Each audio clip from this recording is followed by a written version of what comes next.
Isobaric में आप जो हीट दे रहे हो उसका कुछ अमाउंट वर्क में भी चले जाएगा, इस वजह से हीट का कुछ पोर्शन ही डेल्टा यू में जाएगा। और आइसोकोरिकली जो आप हीट दे रहे हो वो सारा का सारा डेल्टा यू को बढ़ाने के काम में आएगा। यहाँ पे मोलर स्पेसिफिक हीट की बात हो रही है तो वो इनफाइनाइट चले जाएगी। क्यों? क्योंकि भाई delta Q is equal to work done, और वर्क डन तो हो रहा है यहाँ पर। बताओ आइसोथर्मल एक्सपेंशन या एडियाबैटिक एक्सपेंशन किस में ज्यादा वर्क होगा? साफ साफ दिख रहा है आइसोथर्मल एक्सपेंशन में ज्यादा वर्क करेगी गैस, बिकॉज ज्यादा area under the curve. Work energy theorem की मदद से मैं वर्क डन निकाल सकता हूँ। इंटरनल एनर्जी तो प्रोसेस इंडिपेंडेंट रहती ही है, और फिर फर्स्ट लॉ लगा के डेल्टा क्यू निकाल लिया। भाई गाइस क्या हालचाल, कैसे हैं आप सभी लोग? उम्मीद है सब एकदम बढ़िया होंगे। और मैं आपका बड़ा भाई निखिल धा भाई हाजिर हूँ आपके सामने लेकर के एक नया नया लेक्चर। चैप्टर तो अपना नया नहीं है, पुराना एक लेक्चर ऑलरेडी हो चुका है। तो थर्मोडायनेमिक्स चैप्टर है, लेक्चर है अपना एकदम नया, और लेक्चर नंबर 2। और आज हम बात करने जा रहे हैं दो प्रोसेसेस की, आइसोथर्मल, एडियाबैटिक। अगर समय मिला, क्योंकि यार आज है ना मेरी तबीयत थोड़ी सी डाउन है, तो अगर समय हुआ, पढ़ाते पढ़ाते अगर तबीयत थोड़ी सी, होता है ना पढ़ाते पढ़ाते मजा आने लग जाता है, तो अगर तबीयत सही होने लगी तो साइक्लिक प्रोसेस भी पढ़ा देंगे। अदरवाइज इन दो पे ही आज इस सेशन को हम खत्म करेंगे। तो चलिए, हमने पिछले सेशन में एक तो फर्स्ट लॉ ऑफ थर्मोडायनेमिक्स देख लिया था कि क्या होता है। तो आपने देखा था भाई साहब की dq is equals to du plus dw। तो लॉ ऑफ एनर्जी कंजर्वेशन भी आप उसको कह सकते हो, या एनर्जी कंजर्वेशन पे वो बेस्ड है कि अगर कोई गैस कुछ हीट लेगी तो उसका कुछ अमाउंट उसकी इंटरनल एनर्जी को चेंज करने के काम में आ रहा होगा, और कुछ अमाउंट से वर्क डन वो गैस कर रही होगी।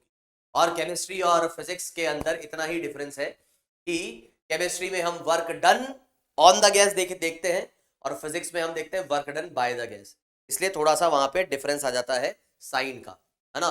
तो केमिस्ट्री में आपका dq is equal to du minus dw हो जाता है, यहाँ पे dq is equal to du plus dw हो जाता है। ये सारी बात मैंने कल बता दी थी। उसके बाद हमने बात करी थी आइसोकोरिक प्रोसेस। तो आइसोकोरिक प्रोसेस की कहानी क्या है? आइसोकोरिक प्रोसेस के अंदर रहता है volume constant, work done by the gas रहेगा 0 क्योंकि वो डिस्प्लेस नहीं होगा पिस्टन। साथ ही साथ डेल्टा यू आप लिखेंगे NF/2R डेल्टा टी, और डेल्टा क्यू आपके पास डेल्टा यू के इक्वल हो जाएगा क्योंकि वर्क डन तो आपका 0 है। जो भी आप हीट देंगे वो सारी की सारी जो है वो सिर्फ और सिर्फ गैस की इंटरनल एनर्जी को बढ़ाने के काम में आ रही होगी। क्या अगर गैस ठंडी हो रही है तो सारी की सारी जो इंटरनल एनर्जी में कमी आई होगी वो हीट के फॉर्म में बाहर निकल रही होगी।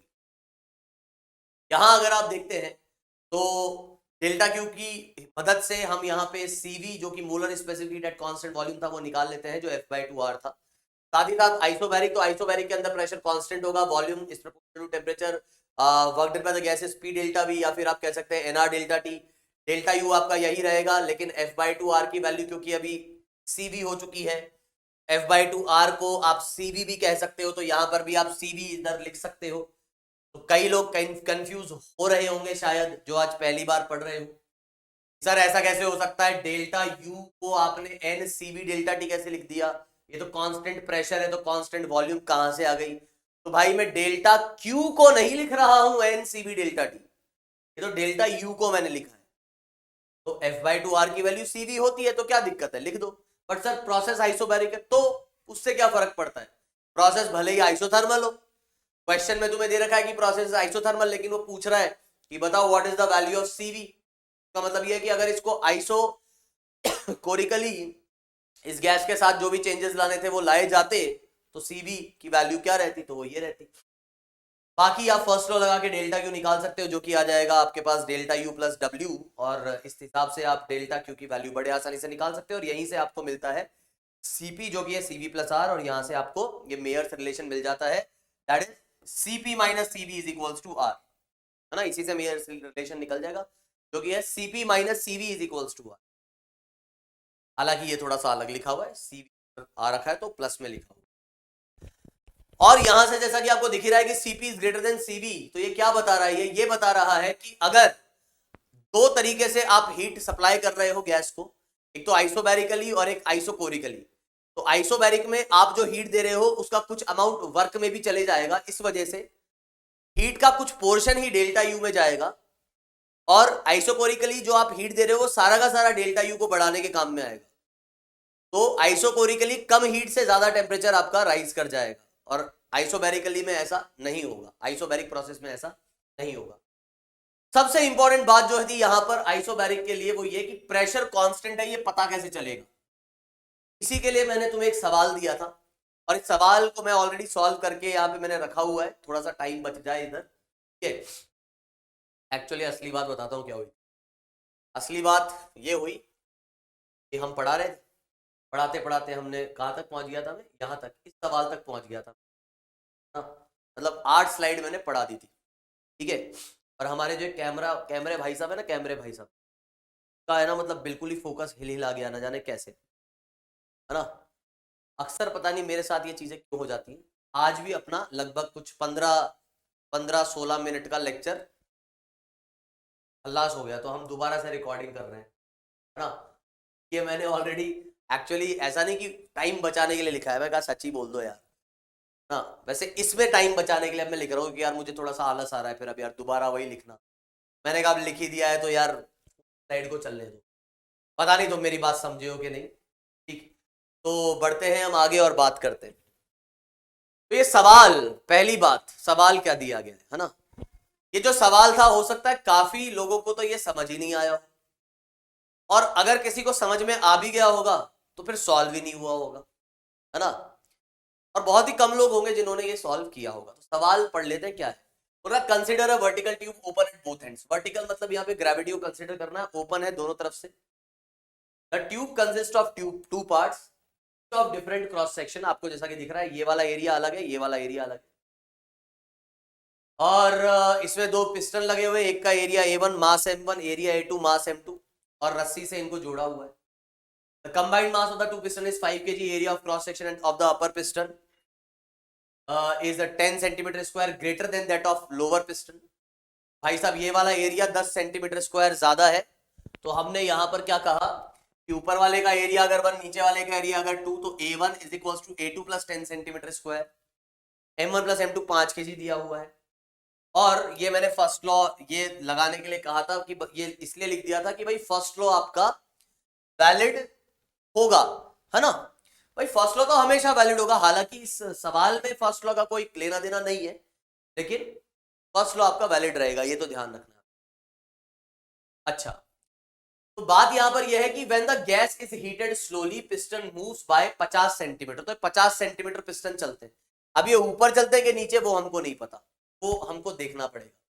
तो आपसे पूछ रहा है the rise in temperature of the gas in the form of x/r kelvin. Temperature में जो राइज हो रहा है वो x/r हुआ है, तो आपको बताना है कि आउटसाइड प्रेशर अगर 10 की पावर 5 दिया गया है, आउटसाइड प्रेशर इज 10 की पावर 5, तो what is the value of x। Temperature में कितना राइज होगा अगर ये हीट करने पर 50 सेंटीमीटर मूव करता है। तो अब ध्यान से सुनना पूरा। सबसे पहली बात, ये कैसे पता करेंगे प्रोसेस कौन सा है। मैंने यहाँ पे क्या लिखा है वो सुनो। यहां हमें कह रहा है हीटेड स्लोली, तो इस बात को पकड़ना, ये बड़ी इंपॉर्टेंट बात है, यही तुम्हें बताएगी कि प्रोसेस आइसोबैरिक है या आइसोथर्मल, कि दोनों ही बहुत सिमिलर टाइप के से लगते हैं।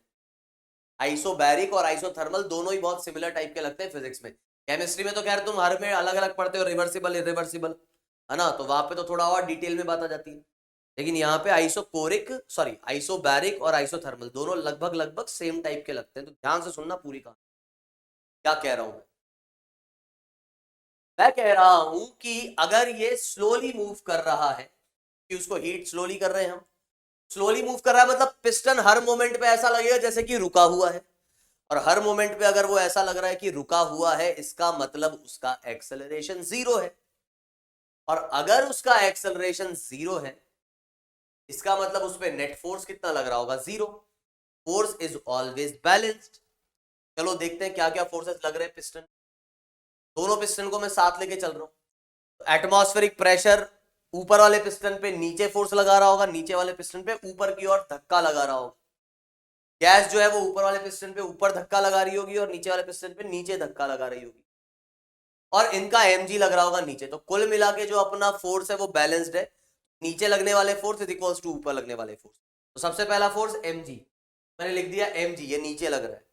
फिर एटमॉस्फेरिक प्रेशर, तो एटमॉस्फेरिक प्रेशर एक फोर्स ऐसा लगा रहा है, एक ऐसा लगा रहा है। ये वाला एरिया ज्यादा बड़ा है इसलिए ऊपर वाला फोर्स ज्यादा होगा, तो PATM A1 और PATM A2। तो रिजल्टेंट किधर आएगा, नीचे की तरफ PATM A1 माइनस A2। ये वाला फोर्स भी नीचे लग रहा है और ये वाला फोर्स भी नीचे लग रहा है। इनको बैलेंस कौन कर रहा होगा?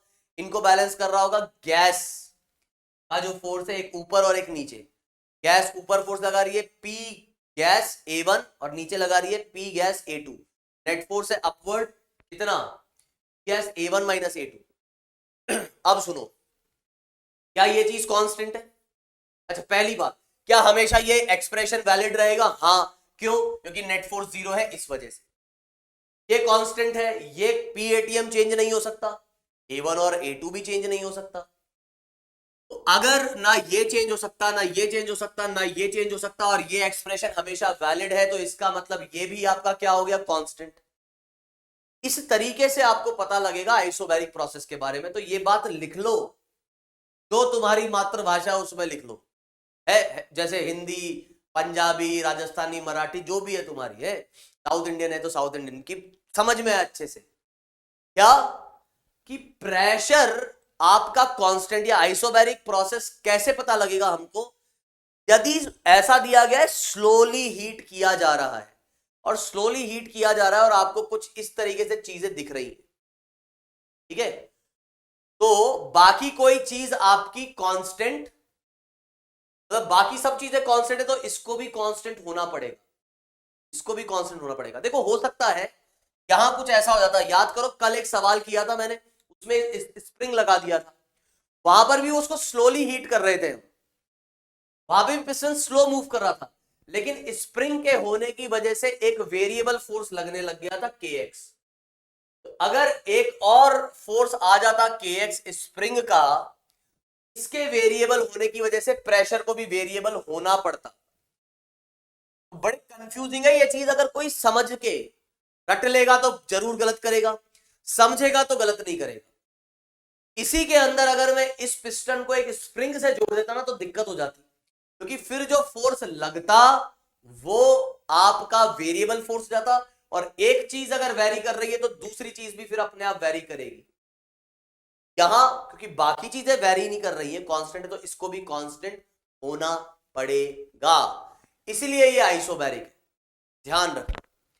अब बाकी फिर मैंने वैल्यूज डाली है, m जो है वो 5 kg दिया हुआ था, तो 50 आ गया, PATM अपना 10⁵ A1 minus A2 10 centimetre square, तो सेंटीमीटर स्क्वायर को मीटर स्क्वायर में कन्वर्ट कर लिया, तो 10⁻⁻⁴। प्रेशर ऑफ द गैस ये आ गया अपना 10 और ये आ गया 10⁻⁻⁴।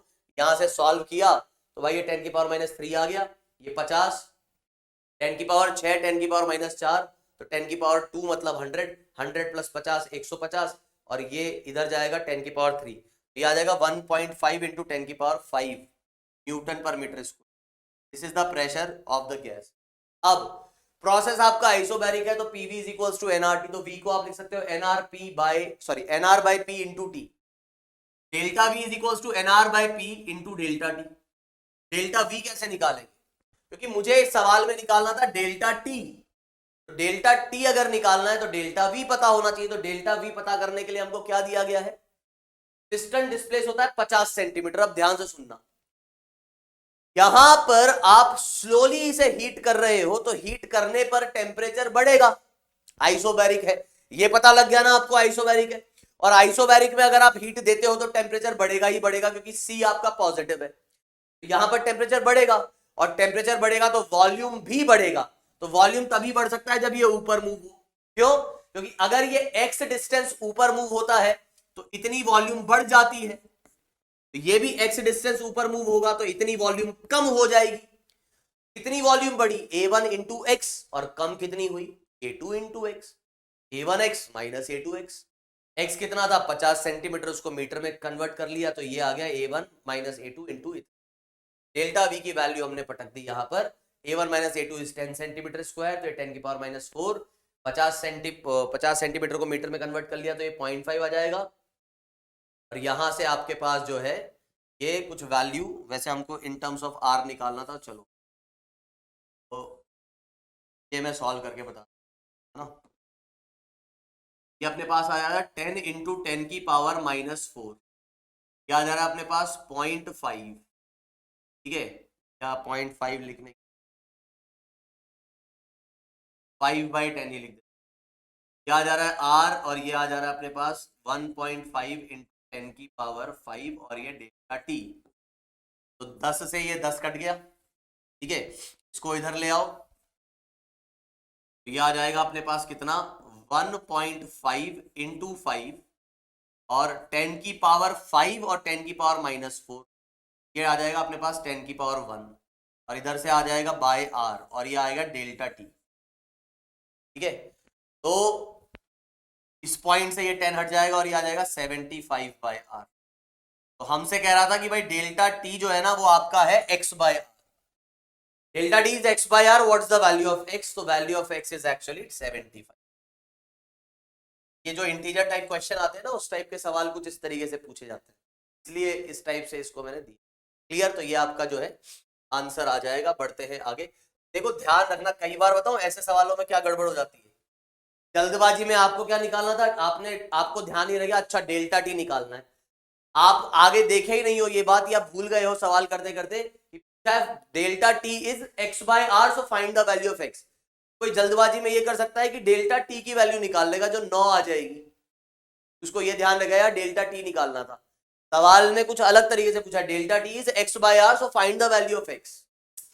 तो हो सकता है कई लोग डेल्टा टी को 9 लिख करके भी भाई उसको लगेगा अच्छा इंटीजर टाइप है, डबल डिजिट पे लिखना है आंसर, तो आपका आंसर अक्सर में सवाल के अकॉर्डिंग 75 है और आपने डेल्टा टी 9 निकाल लिया जो है जवाब सही, तो आप 0 और 9 लिख के आ जाओगे और फिर आप जब आंसर की मैच करोगे तो देखोगे हे भगवान। तो मैंने बहुत ही घटिया वाली जो है, जो क्या कहते हैं उसको, कहते हैं ना वो हो गई, क्या कहते हैं यार, सिली मिस्टेक है ना, बहुत बड़ा एक्सक्यूज होता है बच्चों का, अरे यार पेपर में मार्क्स कैसे नहीं, सिली मिस्टेक, तो सिली मिस्टेक, सच्ची वाली सिली मिस्टेक हो जाएगी। चलिए अब आइसोथर्मल, तो आइसोबैरिक और आइसोथर्मल की कहानी है ना सुनने में एक जैसी लगती है, क्योंकि वहां पर भी स्लोली काम हो रहा है। देखो ध्यान रखना, अगर पिस्टन स्लोली मूव कर रहा है तो जरूरी नहीं है कि आइसोबैरिक ही हो, वो आइसोबैरिक भी हो सकता है, आइसोथर्मल भी हो सकता है, या दोनों में से कोई भी नहीं। एक हमने देखा था जिसमें दोनों में से कुछ भी नहीं था वो, ठीक है, शायद नहीं, वो शायद आइसोथर्मल था यार, वो वाला केस में शायद आइसोथर्मल था वो, शायद, जितना मुझे याद आ रहा है, बाकी मुझे इतना आइडिया नहीं है। तो हम बात करते हैं अभी इस बारे में। तो पिछला वाला क्वेश्चन इतना भी रटा हुआ नहीं है मुझे कि क्या एग्जैक्ट क्या क्वेश्चन था, तो खैर हम समझते हैं कि आइसोथर्मल का मतलब क्या है, कब होता है उसको देख ही लेंगे, मतलब क्या है वो समझते हैं। ध्यान से सुनना आप जो मैं भाई, मैं यहाँ पे क्या कह रहा हूँ, मैं यहाँ पे कह रहा हूँ प्रोसेस आपका क्या दे रखा है, आइसोथर्मल मतलब टेम्परेचर कांस्टेंट होगा, टेम्परेचर कांस्टेंट तो PV is equals to NRT, तो टी कांस्टेंट होने की वजह से एनआरटी आपका कांस्टेंट हो जाएगा, और आप यहां से कह सकते हो क्या कि P initial V initial is equals to P final V. उम्मीद करता हूं ये बात तो समझ में आई गई होगी।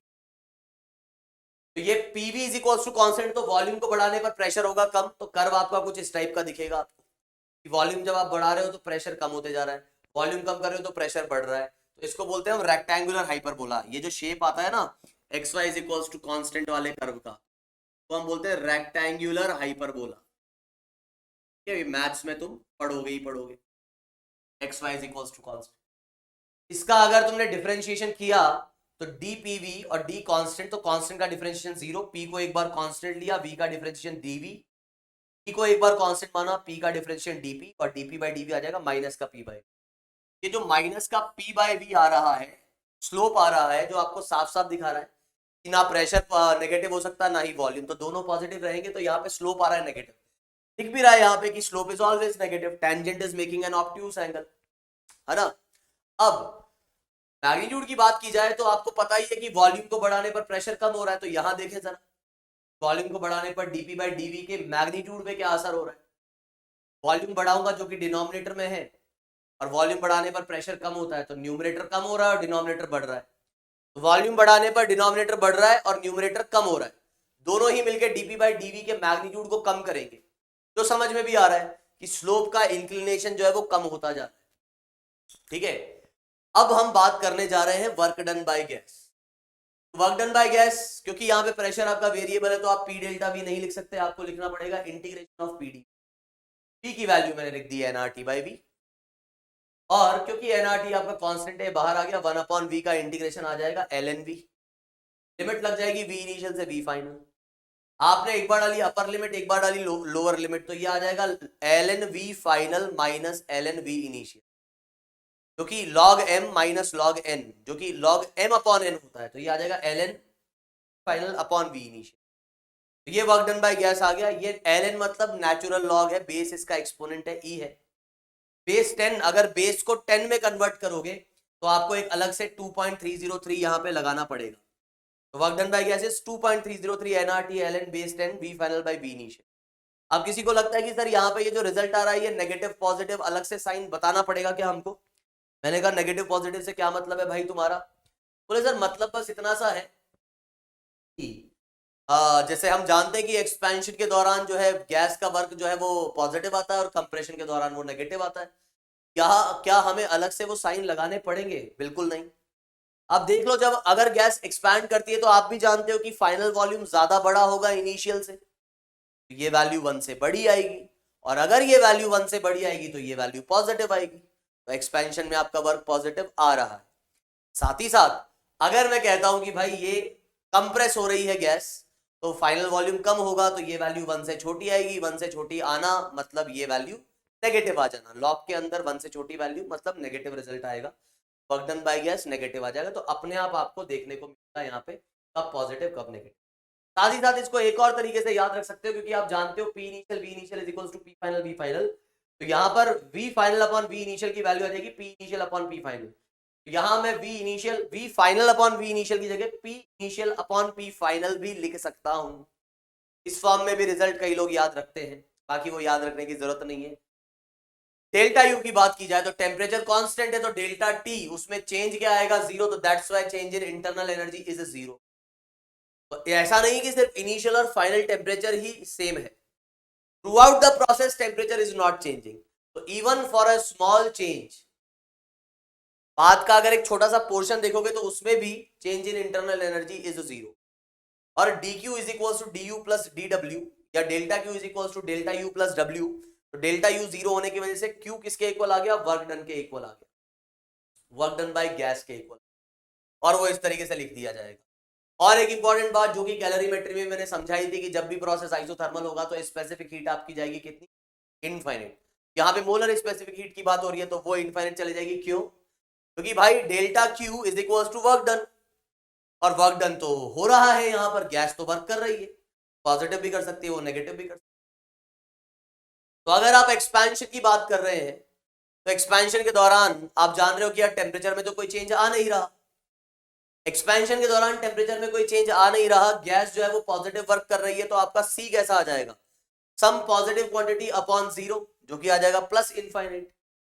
और यदि गैस नेगेटिव वर्क कर रही है मतलब ड्यूरिंग कंप्रेशन, कंप्रेशन के दौरान क्या हो रहा हो? ये आ जाएगा माइनस इनफाइनाइट। कंप्रेशन के दौरान ये आ जाएगा अपना कितना? Minus infinite. ठीक है, तो मोलर स्पेसिफिक हीट भी यहां पर इंफिनिटी को टेंड करेगी, ये ध्यान रखना। हालांकि तुम कहने में कह सकते हो अरे सर यार जब नीचे 0 है तो डिफाइंड ही नहीं है चीज। भाई नीचे 0 होना मतलब इट इज क्लोज टू 0। आप भी जानते हो रियल लाइफ में भाई ऐसा तो होगा नहीं ना कि टेम्परेचर में चेंज हो ही ना, हल्का फुल्का तो चेंज आएगा ही आएगा। अब हम समझ लेते हैं कि यार आइसोथर्मल में एक्चुअली हो क्या रहा हो, किस तरीके से टेम्परेचर कांस्टेंट हो रहा होगा। बात को एकदम गौर से सुनना, ध्यान से सुनना।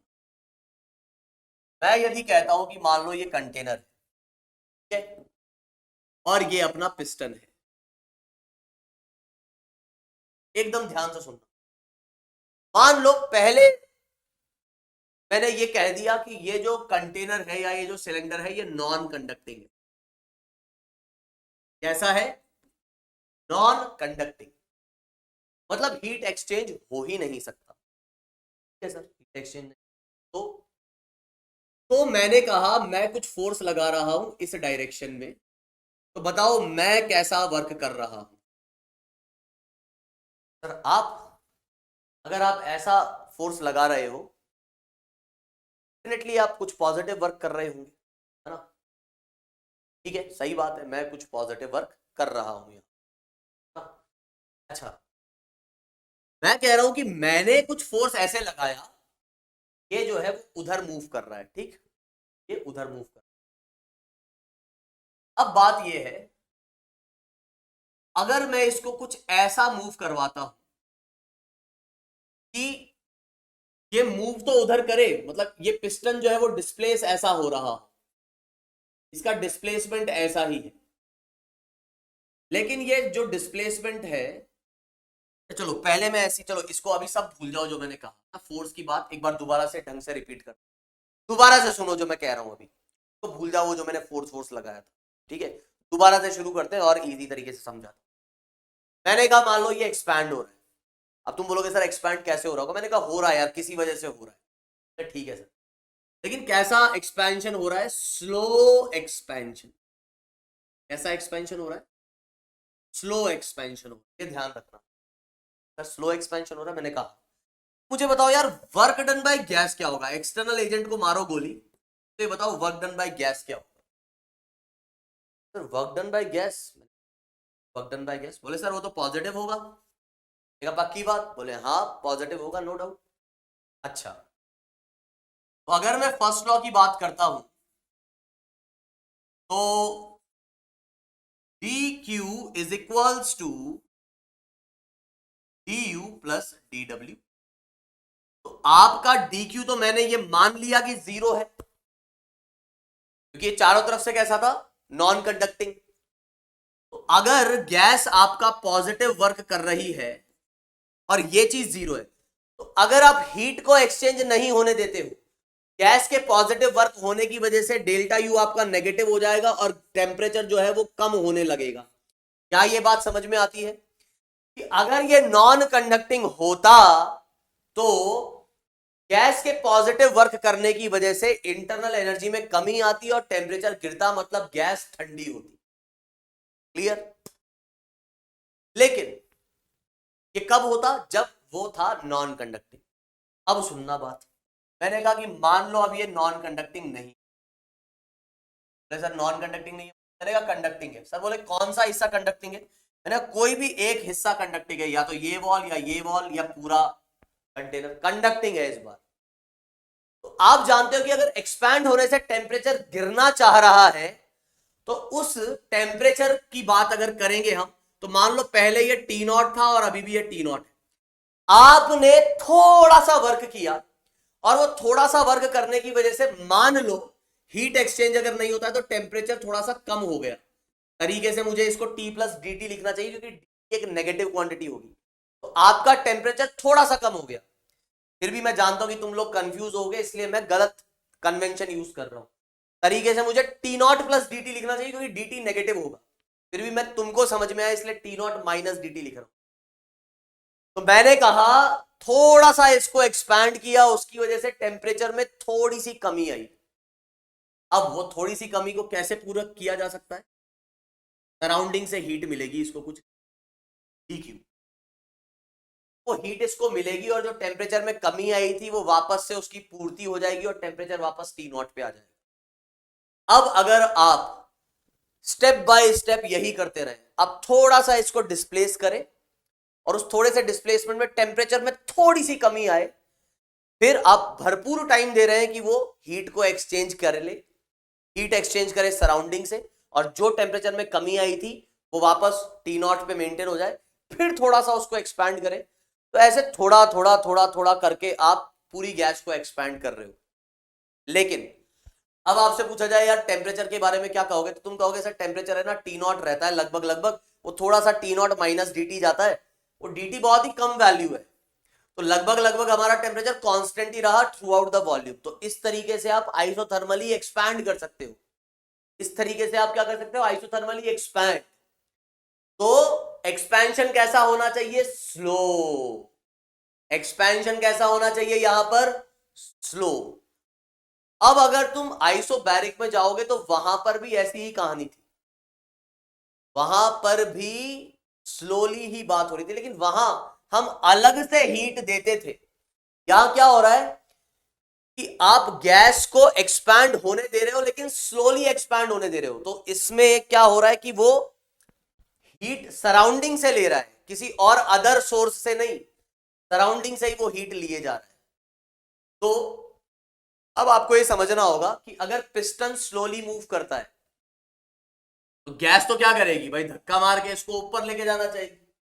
अगर आपको पिस्टन को स्लोली मूव करवाना है तो आपको क्या करना पड़ेगा, आपको एक एक्सटर्नल फोर्स चाहिए होगा इस दिशा में, इस तरीके से, और वो कुछ ऐसा बदल रहा होगा। देखो प्रेशर आपका वेरी करेगा तो आपका एक्सटर्नल फोर्स भी आपका जो है वो वेरी करेगा, ठीक है। तो आइसोबैरिक और आइसोथर्मल दोनों में बहुत सी सिमिलैरिटीज है, प्रोसेस दोनों ही स्लो रहेंगे, स्लो एक्सपेंशन या स्लो कंप्रेशन, लेकिन आइसोबैरिक के अंदर प्रेशर कांस्टेंट रहता है क्योंकि वहां का अगर कोई एक्सटर्नल फोर्स है तो वो कांस्टेंट रहेगा, और आइसोथर्मल में एक्सटर्नल फोर्स जो है वो आपका वेरिएबल आएगा, जिससे कि आपका प्रेशर भी वेरी करे। तो ये एक थोड़ा सा छोटा सा डिफरेंस है, यहां पर आपका एक्सटर्नल एजेंट जो है, जो फोर्स है, वो भी आपका वेरी करेगा, ठीक है। तो जो आपको एक सवाल करवाया था ना वो स्प्रिंग वाला वर्क एनर्जी थ्योरम से, अगर जितना मुझे याद आ रहा है उसको अगर मैं सही रिकॉल कर पा रहा हूं, क्योंकि मुझे ढंग से याद नहीं है वो सवाल कि क्या करवाया था, हो सकता मुझे जितना याद आ रहा है शायद वही करवाया मैंने, तो वो प्रोसेस आपका आइसोथर्मल ही था शायद।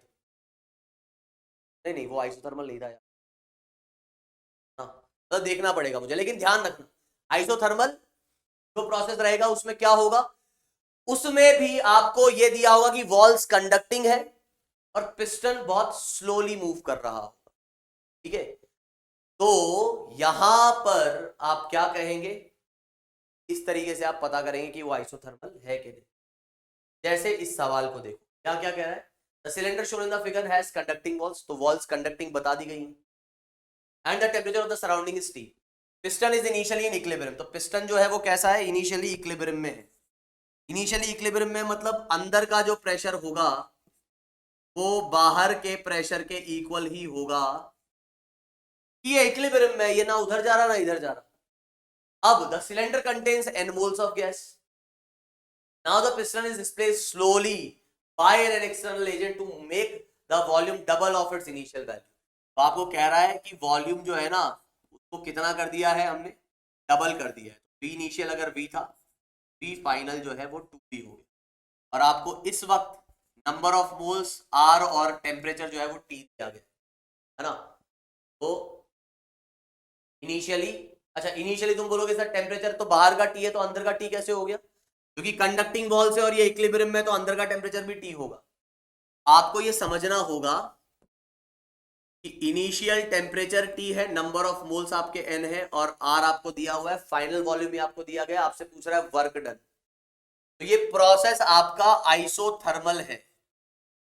कैसे पता लगा ये आइसोथर्मल है, पहली चीज मैंने देखी कंडक्टिंग और दूसरा मैंने देखा स्लोली, ये दो चीज जहां भी आपको दिख जाएगी समझ जाना वो आइसोथर्मल प्रोसेस ही होगा। और आइसोथर्मल प्रोसेस है तो वर्क डन तो हम बड़ी आसानी से लिख ही सकते हैं, वर्क डन हम बोलेंगे nRT ln V final upon V, ये आ जाएगा nRT ln, बस खत्म, और कुछ इसमें करना ही नहीं। इस तरीके से आप यहां कहेंगे कि ये प्रोसेस है आपका आइसोथर्मल। तो वॉल चाहे कंडक्टिंग हो, परफेक्ट कंडक्टर हो या पार्शियल कंडक्टर हो, क्योंकि प्रोसेस बहुत स्लो है तो पार्शियल कंडक्टिंग वॉल्स होंगी तो भी हीट एक्सचेंज आराम से हो जाएगी, ध्यान रखना, ठीक है। कोई सा भी एक हिस्सा, पूरा का पूरा कंटेनर या ओनली पिस्टन, कुछ भी पोर्शन कंडक्टिंग होना चाहिए। चलिए आगे बढ़ते हैं और बात करते हैं इस सवाल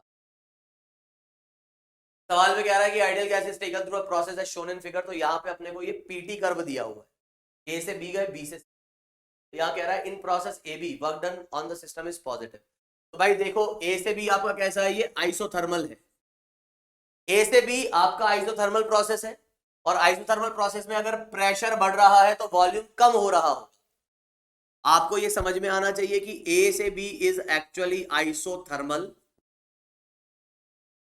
and since pressure is increasing therefore volume is decreasing, means compression, work done by gas is negative for A to B। Simple सी बात है, वर्क डन आपका नेगेटिव आ जाएगा, ये गलत है। In process A B heat is rejected to the system, तो भाई जब गैस नेगेटिव वर्क कर रही है डेल्टा क्यू आप लिखेंगे वर्क डन बाय गैस के इक्वल, ये आइसोथर्मल है। जब ये नेगेटिव है तो इसका मतलब आपकी ये वैल्यू भी नेगेटिव आ रही है, और ये नेगेटिव आना मतलब हीट रिजेक्ट हो रही है, तो सही बात है। इंटरनल एनर्जी आपकी इंक्रीज हो रही है, तो ये गलत है भाई। ए बी के अंदर इंटरनल एनर्जी में तो कोई चेंज ही नहीं होगा क्योंकि वो आइसोथर्मल है। And in process A B internal, तो ये भी आपका गलत हो जाएगा, तो only B is the correct answer. तो अगेन ये तो बहुत ही आसान सवाल। अच्छा, बी से सी आइसोबैरिक है, लेकिन उसकी बात ही नहीं कर रहे हैं यहाँ। अब हम आ रहे हैं एडियाबैटिक पे। एडियाबैटिक की कहानी क्या है? एडियाबैटिक की कहानी ये है कि यहां पर हीट एक्सचेंज क्या रहती है, सिस्टम कोई भी हीट एक्सचेंज नहीं करेगा। अब ऐसा कब कब हो सकता है? ऐसा तब तक तो हो ही जाएगा कि जब वॉल्स आपकी नॉन कंडक्टिंग है और बाहर से कोई अदर तरीके से भी उसको हीट वीट नहीं दी जा रही। वॉल्स यदि आपकी नॉन कंडक्टिंग है और कोई हीट का सोर्स भी नहीं है, डेल्टा क्यू आपका 0 रहेगा, और उस प्रोसेस को आप एडियाबैटिक कह सकते हैं। इसके अंदर जो आपको रिलेशन मिलता है वो रिलेशन मिलता है पीवी की power gamma is equals to constant. और पीवी की पावर गामा अगर कांस्टेंट है तो पी को मैं लिख सकता हूं N R T by V. ये v को अगर मैं ऊपर ले जाऊंगा तो ये बनता है टी वी की पावर गामा -1, ये भी कांस्टेंट आ जाएगा। ऐसे ही मैं v को लिख सकता हूं N R T by P, N R T by P, इसकी पावर है गामा।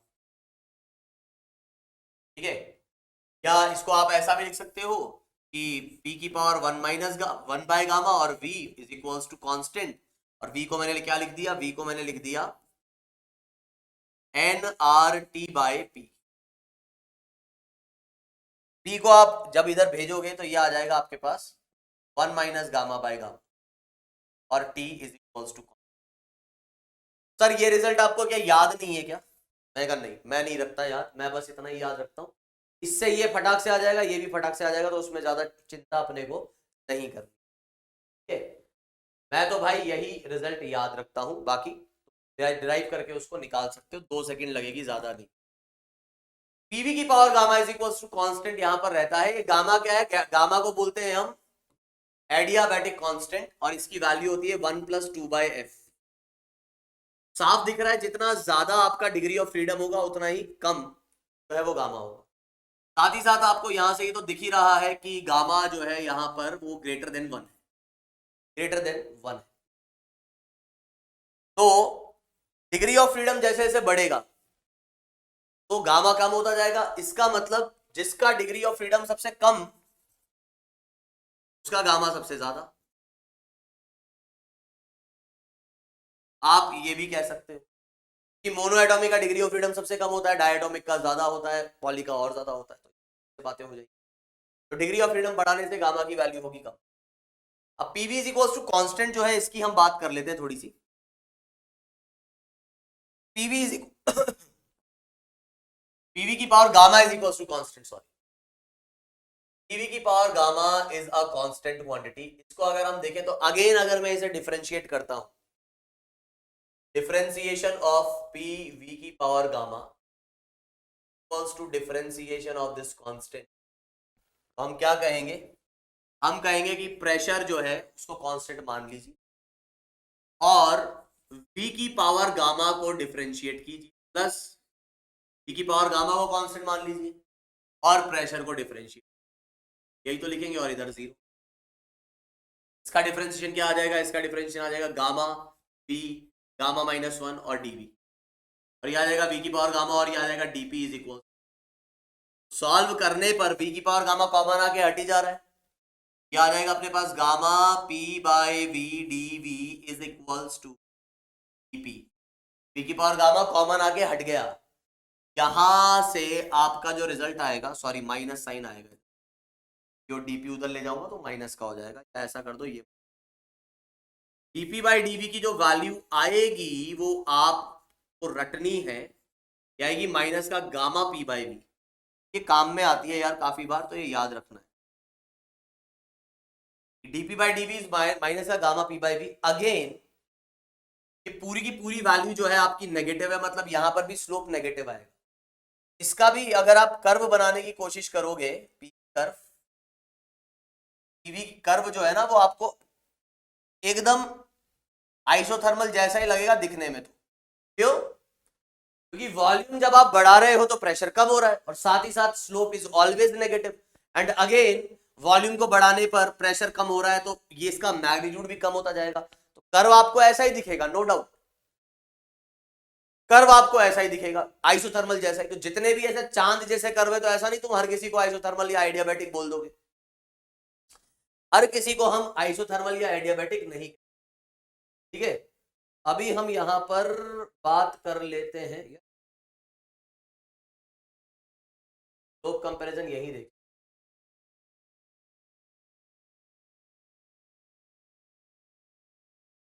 देखो मैं स्लोप कंपेयर कर रहा हूं, तो मान लो मैंने कहा कि हमारे पास एक गैस है जिसको हम कुछ इस पॉइंट से एक्सपैंड कर रहे हैं, एक बार एडियाबैटिकली और एक बार आइसोथर्मली। तो आप जानते हो कि for isothermal dp by dv is minus का p बाय v। वहीं अगर आप बात करेंगे किसकी, फॉर एडियाबैटिक, एडियाबैटिक में क्या कहानी है, एडियाबैटिक में dp by dv is minus का गामा p बाय v। तो एक एक्स्ट्रा गामा आ रहा है जो कि 1 से बड़ी वैल्यू है, क्योंकि गामा इज 1 + 2/f। तो आप यहां से सीधा कह सकते हो कि स्लोप का जो मैग्नीट्यूड है वो एडियाबैटिक का ज्यादा होगा इस पॉइंट के लिए, कि इसी पॉइंट से मैंने क्या किया, आइसोथर्मली एक्सपैंड किया और एडियाबैटिकली एक्सपैंड किया। कोई पूछे दोनों में से कौन आइसोथर्मल है और कौन एडियाबैटिक, पहली बात ऐसा बिल्कुल भी मत सोच लेना कि दो कर्व ऐसे दे रखे तो इनमें से एक आइसोथर्मल ही होगा और दूसरा एडियाबैटिक ही होगा, नहीं, मैं ऐसा नहीं कह रहा हूं। मैं कह रहा हूं कि अगर दो कर्व ऐसे दे रखे हैं और कहा गया है कि इनमें से एक आइसोथर्मल है और दूसरा एडियाबैटिक है, तो पता करो कौन आइसोथर्मल है और कौन एडियाबैटिक, तब आप बता सकते हो कि कौन आइसोथर्मल है कौन एडियाबैटिक। ऐसा नहीं दो कर्व ऐसे दिख गए तो ये आइसोथर्मल और एडियाबैटिक ही होंगे, नहीं। कैसे पता करेंगे, स्लोप हमको दिख रहा है gamma p by V minus sign के साथ, और इसका दिख रहा है माइनस का p बाय वी। तो इस पॉइंट के लिए तो भाई p और v सेम ही है दोनों कर्व के लिए। साफ दिख रहा है कि ये वाला जो कर्व है अपना ग्रीन वाला कर्व इज मोर इंक्लाइंड, इसका स्लोप ज्यादा आ रहा है पॉइंट। येलो वाले कर्व का इंक्लिनेशन कम है, ग्रीन वाले का ज्यादा है। और आपको ये समझ में आ ही गया होगा शायद, स्लोप किसका ज्यादा, magnitude of slope for adiabatic is more, dp by dv का magnitude for adiabatic is greater than dp by dv for isothermal. तो ज्यादा इंक्लिनेशन आपको हमेशा एडियाबैटिक में मिलेगा, obviously for same point, for point of intersection है ना, for same values of p and v, for same value of p and v। भाई गामा से कंपैरिजन तो तभी होगा ना जब दो इधर जो p और v है वही p और v यहां हो, तभी तो तुम स्लोप को कंपेयर करोगे। तो for same values of p and v adiabatic का स्लोप इज मोर। आप ये ध्यान रखें, यदि आपको इस टाइप से कर्व दिए गए और आपसे पूछा गया है कि भैया बताओ इनमें से ये 4 कर्व है, ध्यान से सुनना, 4 कर्व है, 4 में से 3 तो एडियाबैटिक है और एक आइसोथर्मल है, और जो 3 एडियाबैटिक है वो एक कर्व है मोनोएटॉमिक का, एक है डायटोमिक का और एक है पॉलीएटॉमिक का। आपसे क्या पूछ रहा है, आपसे पूछ रहा है कौन सा कर्व मोनोएटॉमिक एडियाबैटिक वाला कर्व है, कौन सा कर्व डायटोमिक एडियाबैटिक है, कौन सा कर्व पॉलीएटॉमिक एडियाबैटिक है और कौन सा कर्व आइसोथर्मल। तो आपको पता है गामा से सब कुछ डिसाइड हो रहा है, तो जिसका सबसे ज्यादा गामा होगा वो कर्व सबसे ज्यादा इंक्लाइंड होगा। सबसे ज्यादा कर्व जो इंक्लाइंड है वो है ये नीचे वाला, गामा सबसे ज्यादा है मोनोएटॉमिक का। फिर डाई एटॉमिक का गामा कम और पॉली का सबसे कम। और एडियाबैटिक के लिए ऐसा कह सकते हो गामा की वैल्यू 1 है जो सबसे, सॉरी आइसोथर्मल के लिए गामा की वैल्यू 1 है जो सबसे ही कम है। आइसोथर्मल किधर आएगा, ये आएगा ऊपर। ये आपको ध्यान रखना है कि ये आपके 3 रहेंगे एडियाबैटिक। जब भी आप एक्सपेंशन की बात कर रहे हैं तो आइसोथर्मल के नीचे आपका एडियाबैटिक आएगा। तो कोई आपसे पूछे आइसोथर्मल एक्सपेंशन और एडियाबैटिक एक्सपेंशन किसमें गैस ने ज्यादा वर्क किया भाई, कोई बोले गैस को हम वी इनिशियल से वी फाइनल तक लेके आए, बताओ आइसोथर्मल एक्सपेंशन या एडियाबैटिक एक्सपेंशन किसमें ज्यादा वर्क होगा। साफ साफ दिख रहा है आइसोथर्मल एक्सपेंशन में ज्यादा वर्क करेगी गैस, बिकॉज ज्यादा एरिया अंडर द कर्व है। तो इस तरीके से आप आसानी से बता सकते, यहाँ पे नीचे वाले कर्व का इंक्लिनेशन ज्यादा है। ऐसा मत कहना सर इंक्लिनेशन कैसे ज्यादा है, मेरे भाई ये तो समझ में आता ही होगा ना कि अगर मैं एक कर्व ऐसा बना रहा हूं और एक कर्व ऐसा बना रहा हूं, ज्यादा इंक्लाइन तो यही है ना। टेंजेंट ये थोड़ी बैठी हुई है, ये थोड़ी और इंक्लाइंड है, ज्यादा इंक्लाइन नीचे वाला कर्व रहेगा। लेकिन वहीं अगर आप बात करते हो किसकी, कंप्रेशन की, आप बात करते हो किसकी, कंप्रेशन की। कंप्रेशन में क्या होना है, कंप्रेशन में अगर आप बात कर रहे हो, आपको समझ में आना चाहिए कि कंप्रेशन में भी कर्व तो कुछ ऐसा ही जाएगा।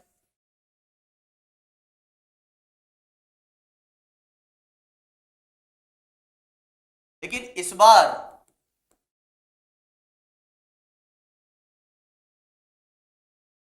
ज्यादा इंक्लाइन कौन है, ऊपर वाला कर्व इज मोर इंक्लाइन। कि आप यहां टेंजेंट बनाओगे तो सबसे ऊपर वाले कर्व की ज्यादा एंगल बनाती हुई टेंजेंट आ रही है, ये और छोटा, ये और कम इंक्लिनेशन, ये और कम इंक्लिनेशन, ये और कम इंक्लिनेशन। यहां से अगर आप देख रहे हो तो टेंजेंट जो है सबसे नीचे वाले कर्व के लिए ज्यादा बैठी हुई है, मोर इंक्लाइंड इज फॉर ऊपर वाला। तो यहां अगर आप देखोगे सबसे बड़ा स्लोप इस पॉइंट पे सबसे ऊपर वाले का आ रहा है। ये आपके 3 एडियाबैटिक है, एडियाबैटिक, इसमें से सबसे ज्यादा मतलब ये मोनो एटॉमिक के लिए, ये डाई एटॉमिक के लिए, और ये नॉन लीनियर पॉलीएटॉमिक के लिए, और ये जो आपका रहेगा वो रहेगा आइसोथर्मल। जब आप कंप्रेशन की बात करते हो आइसोथर्मल एडियाबैटिक के नीचे रहेगा, क्यों, क्योंकि उसका स्लोप कम है। फिर ध्यान रखना एक्सपेंशन के दौरान एडियाबैटिक नीचे रहता है और कंप्रेशन के दौरान आइसोथर्मल जो है वो नीचे रहता है, एडियाबैटिक ऊपर। स्लोप कंपैरिजन आपका हो गया एडियाबैटिक में, है ना। तो हमने क्या क्या बात कर ली थी, हमने सिर्फ इतनी बात करी थी कि डेल्टा क्यू 0 होगा, गामा का क्या रिलेशन है, पीवी की पावर गामा। साथ ही साथ हमने ये देखा कि स्लोप या शेप, इसके कर्व का शेप। अब हम बात करेंगे वर्क डन की। अब अगर मैं आपसे पूछूं सबसे पहले तो डेल्टा यू, तो डेल्टा यू हम क्या बोलेंगे, N F by 2 R delta, या फिर हम बोल देंगे N C V work done. यार पहले मैं फर्स्ट लॉ लगा देता हूं, क्यों आता हूं। तो डेल्टा क्यू आपका क्या है, बोले सर 0 है। डेल्टा क्यू अगर 0 है तो वर्क डन बाय गैस कितना आ जाएगा, वो आ जाएगा माइनस डेल्टा यू के। Work done by gas is N C we delta T, ठीक है। और यहां से इसको आप बोल सकते हो N F by 2 delta T, sorry F by 2 R delta T. इसको मैं कुछ ऐसा भी लिख सकता हूं एन आर और ये 2 बाय एफ डेल्टा टी। वो एफ बाय 2 था, उसको एफ को नीचे ले आया, और ये जो है अपने पास क्या आ जाएगा 1, देखो 1 plus 2 by F is gamma, 2 by F की वैल्यू आ जाएगी गामा माइनस 1, 2 बाय एफ की जगह डाल दूंगा गामा माइनस 1 और वो माइनस है तो वो आ जाएगा 1 माइनस गामा। तो वर्क डन बाय गैस जो अपना आएगा वो आएगा कितना, is N R delta T 1 minus gamma. ये आपका वर्क डन बाय गैस आएगा, इसको याद रख लेना। Work done by gas is this, जो डेल्टा मतलब माइनस ऑफ डेल्टा यू के इक्वल आ रहा है। अब यहां से थोड़ा सा समझते हैं कि यार ये क्या बता रहा है अपने को। डेल्टा क्यू तो जीरो है ही, अच्छा सी की भी तो बात कर ले।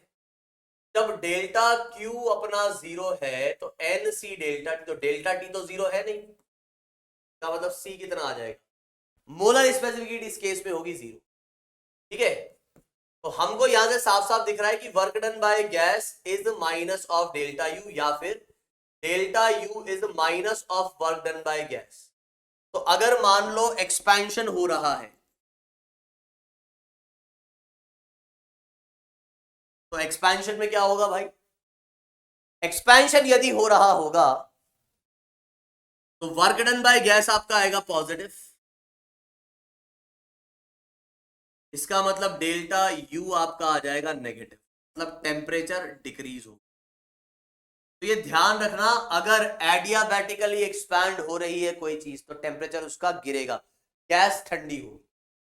इसी तरीके से अगर कंप्रेशन है, इसी का जस्ट उल्टा हो जाए, अगर गैस कंप्रेस हो रही है, वर्क डन बाय गैस जो है वो नेगेटिव आ जाएगा, work done by gas negative आ जाएगा तो डेल्टा यू पॉजिटिव आ जाएगा और टेम्परेचर जो है वो बढ़ जाएगा।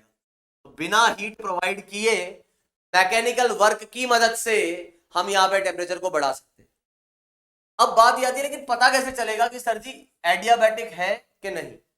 सबसे तो एक बहुत ही सिंपल सी बात यह है कि अगर कंटेनर नॉन कंडक्टिंग वॉल से घिरा हुआ है और कोई उसको हीट का एक मतलब हीट का कोई सोर्स नहीं है अलग से, तो डेफिनेटली वो एडियाबैटिक होगा। लेकिन कई बार कंडक्टिंग वॉल्स होते हुए भी प्रोसेस आपका एडियाबैटिक हो जाता है। क्यों?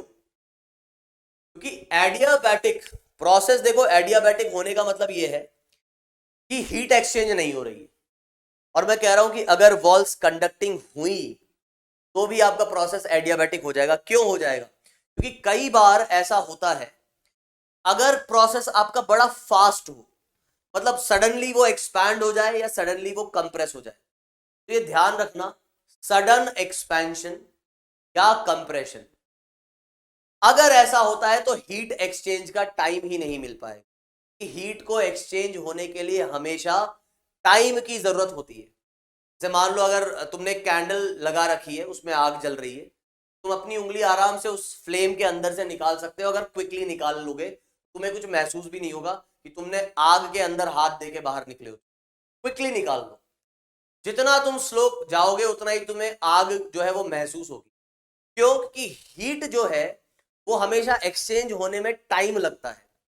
तो अगर सडनली तुमने कंप्रेस कर दिया तो उस छोटे से टाइम इंटरवल में there is no heat exchange. Suddenly तुमने कंप्रेस कर दिया, सडनली तुमने एक्सपैंड कर दिया, कोई हीट एक्सचेंज नहीं होगा। अगर क्या हो रहा है वहां पर, कंडक्टिंग वॉल्स है, तब भी आपका प्रोसेस उस केस में एडियाबैटिक हो जाए। ये यहां पे मैं लिख देता हूं, ध्यान रख लेना भाई। अगर नॉन कंडक्टिंग वॉल्स है, non conducting from all sides plus no other source of heat, जैसे अपना होता है ना उसमें फिलामेंट के थ्रू हीट मिल रही है, तो हम क्या बोल सकते हैं भाई, प्रोसेस आपका होगा एडियाबैटिक। लेकिन इफ वॉल्स आर कंडक्टिंग हो, पार्शियली कंडक्टिंग हो, परफेक्ट कंडक्टिंग हो, कैसा भी हो भाई, perfect conductor, perfect conducting wall, लेकिन प्रोसेस कैसा है, सडन एक्सपेंशन और कंप्रेशन।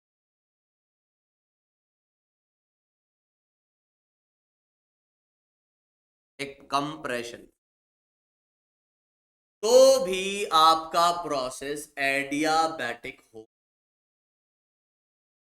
इस केस में चाहे प्रोसेस फास्ट हो के स्लो हो, कोई फर्क नहीं पड़ता, वो एडियाबैटिक होगा। इस केस में अगर प्रोसेस फास्ट है तो एडियाबैटिक, और अगर यही प्रोसेस स्लो हो जाएगा तो आइसोथर्मल। क्यों? क्योंकि कंडक्टिंग वॉल्स आ गई और स्लो हो गया तो आइसोथर्मल। तो ये ध्यान रखना, ठीक है। एक ही केस के अंदर, इसी केस में अगर मैं प्रोसेस को फास्ट सडन एक्सपैंड करता हूं तो एडियाबेटिक, स्लोली एक्सपैंड करता हूं तो आइसोथर्मल। ये बात आपको थोड़ा सा समझते हुए चलनी है। बात कर लेते हैं, कुछ सवाल देख लेते हैं और टाइम भी देख। तो हम यहां पर बात कर रहे हैं इस सवाल की।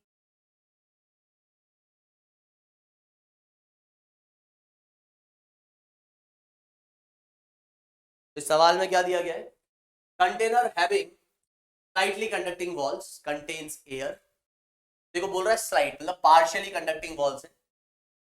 The initial temperature and volume are 47 equal to the temperature of the surrounding and 400 centigrade respectively. Temperature अपना 47 है तो ये भाई 270, ठीक है। 273 यदि आप ऐड करेंगे क्या हो जाएगा यहाँ पर? भाई सिंपल सी बात है, यहां अगर आप देखोगे क्या आ जाएगा अपने पास? 320 केल्विन। क्लियर है ये बात?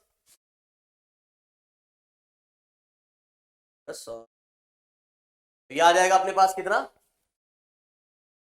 320 केल्विन, ठीक है।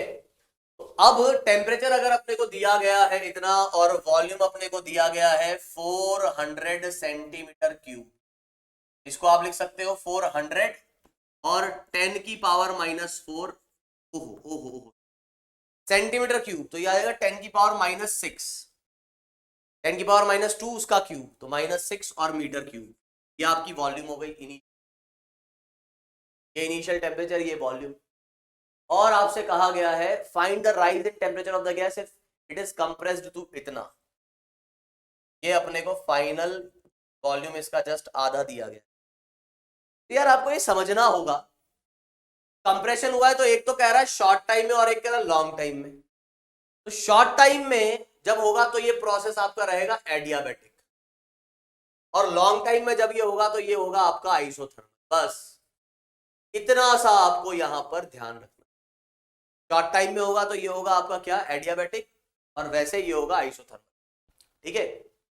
लॉन्ग टाइम में कि कंडक्टिंग है, लॉन्ग टाइम मतलब स्लो, तो आइसोथर्मल। क्या करेंगे भाई? पहले केस की अगर हम बात करें तो यहां आपसे पूछ रहा है find the rise in temperature. Rise in temperature अगर आपको निकालना है तो आपको टेम्परेचर और वॉल्यूम की बात कह रखी है। आपको तो वो याद है, पीवी की power gamma is equals to constant, है कि नहीं? तो पी आप जानते हो टी बाय वी होता है, तो डायरेक्ट लिख सकते हो ना ऐसा। तब ये कैलकुलेशन तो मन में ही हो सकती है ना, P is N R T by V. P ऊपर गया तो 1 माइनस गामा हो जाएगा।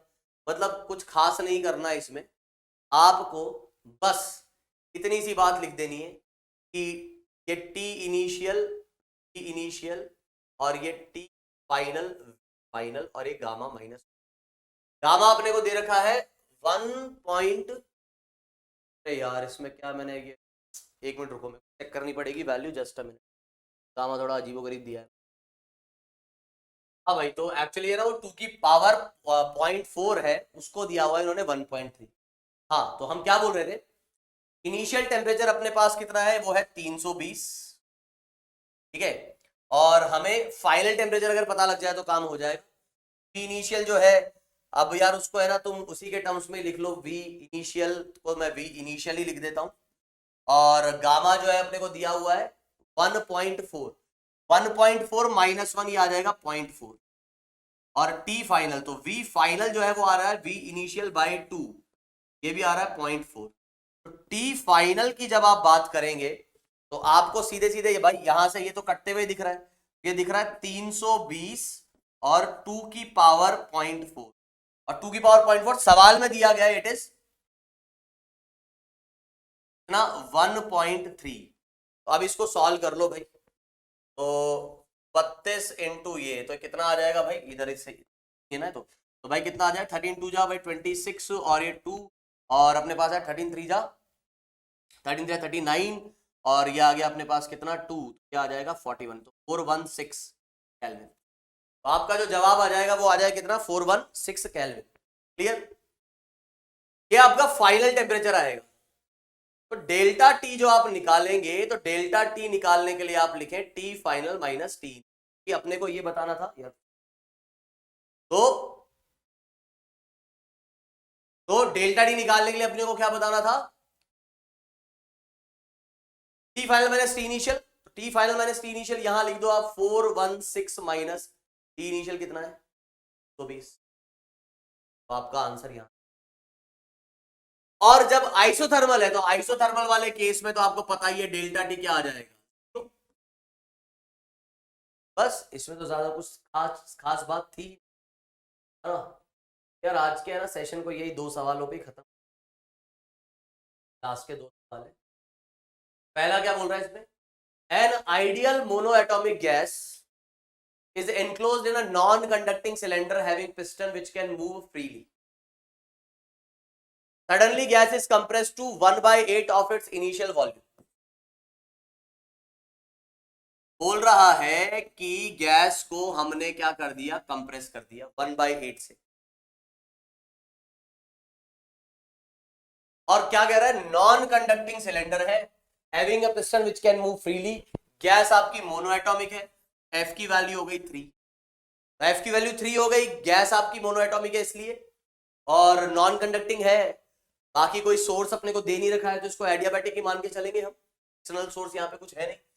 और सडनली उसको कंप्रेस करो चाहे स्लोली करो वो एक ही बात है।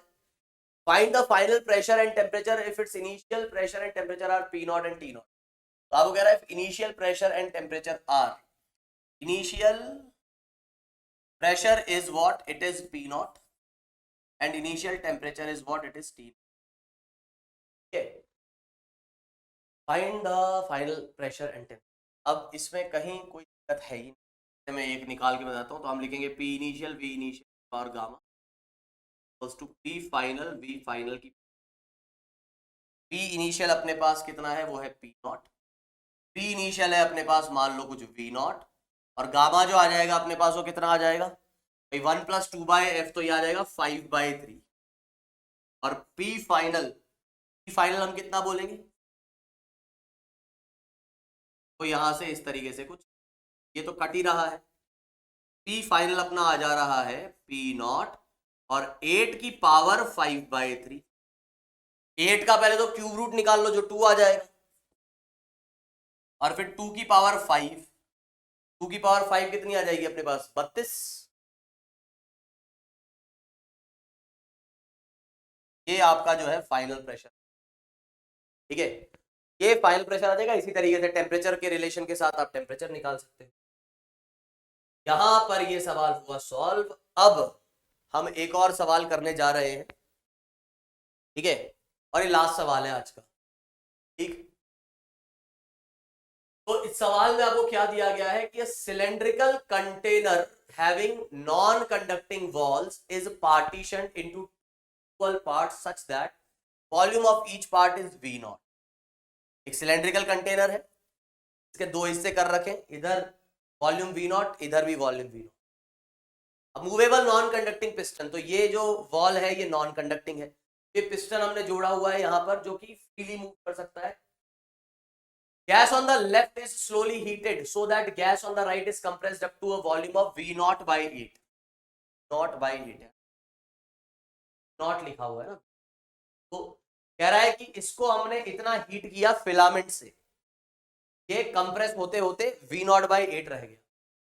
Find the pressure and temperature on both sides if initial pressure and temperature are P0 and T0। Also find heat given by the heater to the gas. भाई ये हीटर कितनी हीट देगा ये भी अपने को बताना है। सबसे पहली बात प्रोसेस पहचानना, और क्या क्या दे रखा है वो भी सुन लो। ये वाली गैस आपको डायटोमिक दे रखी है, ये वाली गैस आपको मोनोएटॉमिक दे रखी है, ये पूरा कंटेनर आपका नॉन कंडक्टिंग है, ये पिस्टन भी नॉन कंडक्टिंग है। तो कईयों को लगेगा कि अगर मैं पूछूं ये प्रोसेस कैसा है तो बोलेंगे सर एडियाबैटिक, तो नहीं, क्योंकि ये वॉल्स आपकी नॉन कंडक्टिंग होंगी, लेकिन यहां से कोई हीट एक्सचेंज हो रही है क्या, हाँ हो रही है, फिलामेंट हीट दे रहा है, तो जब हीट मिल गई तो एडियाबैटिक कैसे होगा, तो ये एडियाबैटिक नहीं होगा। लेकिन हाँ राइट वाला जो है ये आपका एडियाबैटिक हो जाएगा, क्यों, क्योंकि चारों तरफ से नॉन कंडक्टिंग है और कहीं से हीट इसको नहीं मिल रही है। तो राइट वाला आपका एडियाबैटिक प्रोसेस है, नो डाउट। लेफ्ट वाले के बारे में आप कुछ नहीं कह सकते, ठीक है। तो आपको ये बताना था ऑन बोथ साइड्स। तो पहले तो प्रेशर और टेम्परेचर की बात करें फाइनली क्या होगा, तो अब ध्यान से सुनना। तो आपका जो राइट वाला पोर्शन है, राइट साइड वाला प्रोसेस, वो आपका क्या है, वो है एडियाबैटिक। क्या है, वो है एडियाबैटिक। अब एडियाबैटिक होने की वजह से आप सीधे सीधे कई बातें तो लिख सकते हो, जैसे कि आपको देखो क्या दिया गया है भाई, इनिशियल प्रेशर चलो पी नॉट दिया गया है, फाइनल प्रेशर अगर आप निकालना चाहते हो बड़ी आसानी से निकल जाएगा कि इनिशियल वॉल्यूम आपकी वी नॉट है और फाइनल वॉल्यूम जो है वो है आपकी कितनी, वी नॉट बाई 8 दिया हुआ है, compressed up to V nought by 8। ये वही पिछला वाला सवाल हो गया जिसमें वॉल्यूम को वी नॉट बाई 8 किया था। बस गैस मोनो एटॉमिक हो, ये वाली गैस मोनो एटॉमिक है तो पिछले वाले रिजल्ट को यूज कर लेता हूं, प्रीवियस रिजल्ट को यूज करते ही मैं इसको कह सकता हूं ये 32 पी नॉट आ जाएगा, है ना। ये मैंने प्रीवियस क्वेश्चन का सॉल्यूशन ही लिख दिया भाई, वापस वही चीज क्यों करनी जो ऑलरेडी कर चुके हैं। एडियाबैटिक कंप्रेशन जब हो रहा है तो वॉल्यूम आपकी जब कम हो रही है तो प्रेशर बढ़ेगा और वो इधर से रिजल्ट निकल जाएगा। तो ये अपने पास ये आ गया। अब आप टेम्परेचर निकालना चाहते हो, तुम्हारी मर्जी है, नंबर ऑफ मोल्स को इक्वेट करके निकाल लो, जैसे निकालना, मतलब किसी भी तरीके से निकालना तुम निकाल लो। जैसे कि मैं लिख सकता हूं कि भाई T इनिशियल V इनिशियल की power gamma -1 equals to T final V final की पावर गामा -1। T इनिशियल आपका है T नॉट, V इनिशियल है आपका V नॉट, गामा आपके पास कितना आएगा, मोनो एटॉमिक है इसलिए इसका गामा आ जाएगा अपने पास 5/3। ये आ रहा है गामा -1, 5/3 -1 मतलब ये आ जाएगा 2/3 और टी फाइनल मुझे नहीं पता तो ये आ जा रहा है V नॉट बाई 8 और 2/3 कटा और ये भी कटा। यहां से टी फाइनल जो अपना आएगा वो आएगा T नॉट और 2 की पावर 2/3, 8 की पावर 2/3, 8 का क्यूब रूट इज 2 तो ये आ जाएगा 4T नॉट। तो आपने राइट साइड में सारी कहानी बता दी,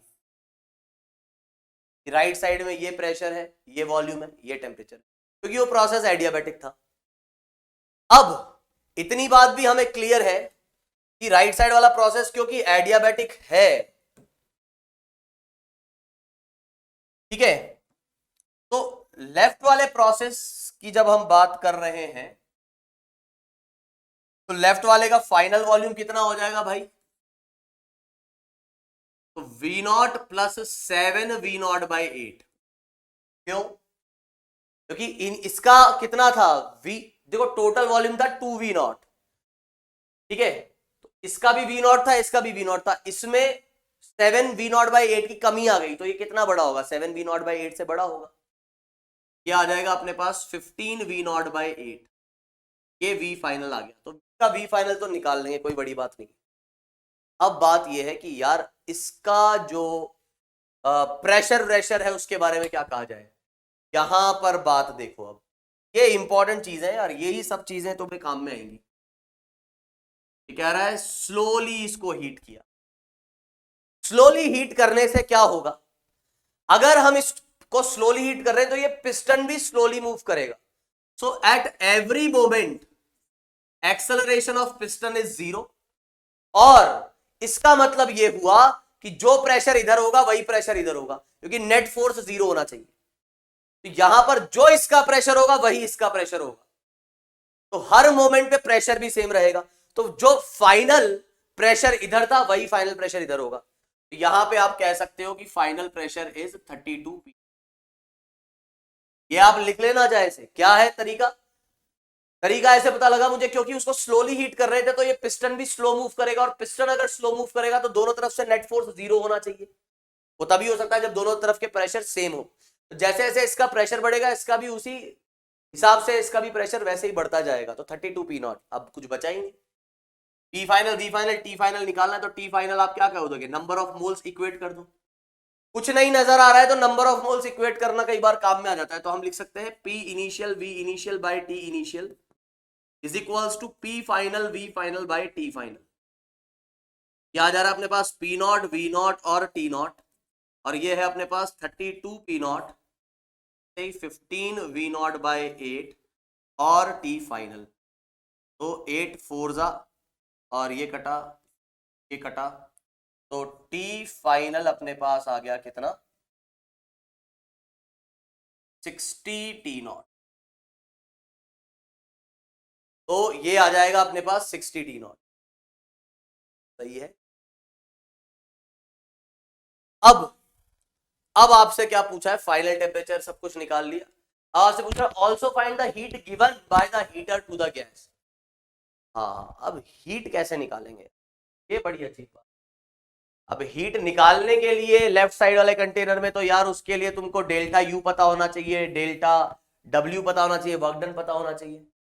वर्क डन कैसे निकालेंगे, तो वर्क डन तो निकाल सकते हैं आराम से भाई। मैं बोल सकता हूं work done by the gas on the left, क्योंकि पिस्टन इधर मूव कर रहा है, तो ये जितना पॉजिटिव वर्क करेगा ये उतना ही नेगेटिव वर्क करेगा, क्योंकि आप जानते हो कि work done on the piston from the gas on the left side, या ऐसा बोल दूं मैं, ये डायटोमिक थी ना शायद, ये डायटोमिक है, तो मैं बोल देता हूं work done bye diatomic gas plus work done bye monoatomic gas on the piston is 0।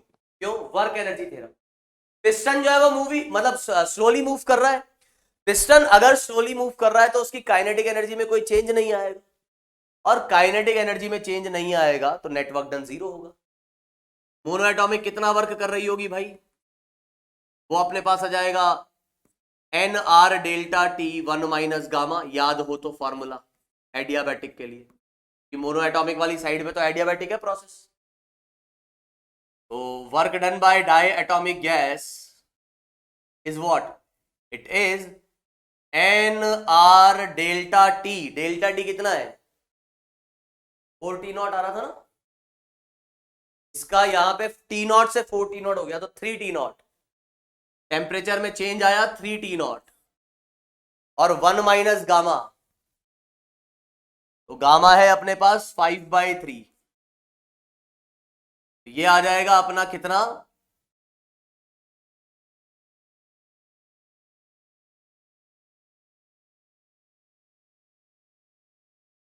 Work done by diatomic gas is minus और N R T not by 2, और इधर ये 9, भाई वो 9 ऊपर चले गया, माइनस इधर आ गया, ये आ जाएगा work done by diatomic gas is 9/2 N R T nought, और एन आर टी नॉट को मैं पी नॉट वी नॉट लिख सकता हूं, एन आर टी नॉट को मैं लिख सकता हूं पी नॉट वी नॉट।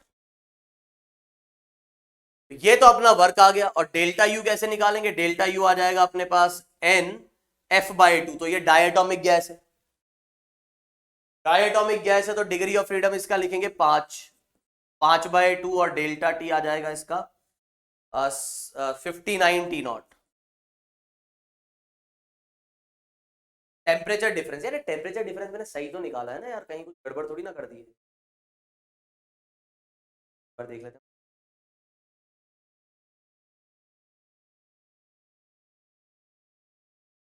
सही है, तो 60 T not minus T not 59 T not, ठीक है। तो ये अपने पास यहां से डेल्टा आर भी तो आएगा, तो ये आ जाएगा अपने पास 5/2 into 59 P nought V nought, ये आ गया डेल्टा यू। और अब डेल्टा क्यू बड़ी आसानी से मैं निकाल सकता हूं, delta U plus work done bye diatomic. Work done भी मुझे पता है और डेल्टा यू भी मुझे पता है, रखो यहां पे, डेल्टा क्यू तुम्हें मिल जाएगा।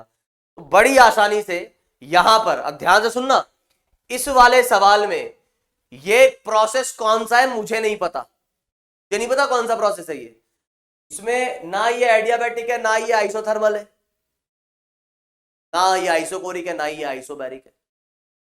तो ये प्रोसेस कौन सा है वो मुझे नहीं पता, लेकिन वर्क एनर्जी थ्योरम की मदद से मैं वर्क डन निकाल सकता हूं। इंटरनल एनर्जी तो प्रोसेस इंडिपेंडेंट रहती ही है, और फिर फर्स्ट लॉ लगा के डेल्टा क्यू निकाल लिया। इस हिसाब से आप बड़े आसानी से रिजल्ट तक पहुंच सकते हो। कहीं कोई तकलीफ यहां नहीं होगी आपको सॉल्व करने में चीजों को। ठीक है यार, ऐसा करते हैं ना, हम पॉलीट्रॉपिक प्रोसेस भी पढ़ ही लेते, तो ऐसा ही है। देखो पॉलीट्रॉपिक प्रोसेस है ना, एडियाबैटिक को भी आप पॉलीट्रॉपिक प्रोसेस बोल सकते हो। पॉलीट्रॉपिक प्रोसेस मतलब आपका कुछ वो इस टाइप का दिखेगा। जब भी आपको कोई प्रोसेस इस टाइप का दिख जाए, पीवी की पावर के, वेयर के इज अ कांस्टेंट,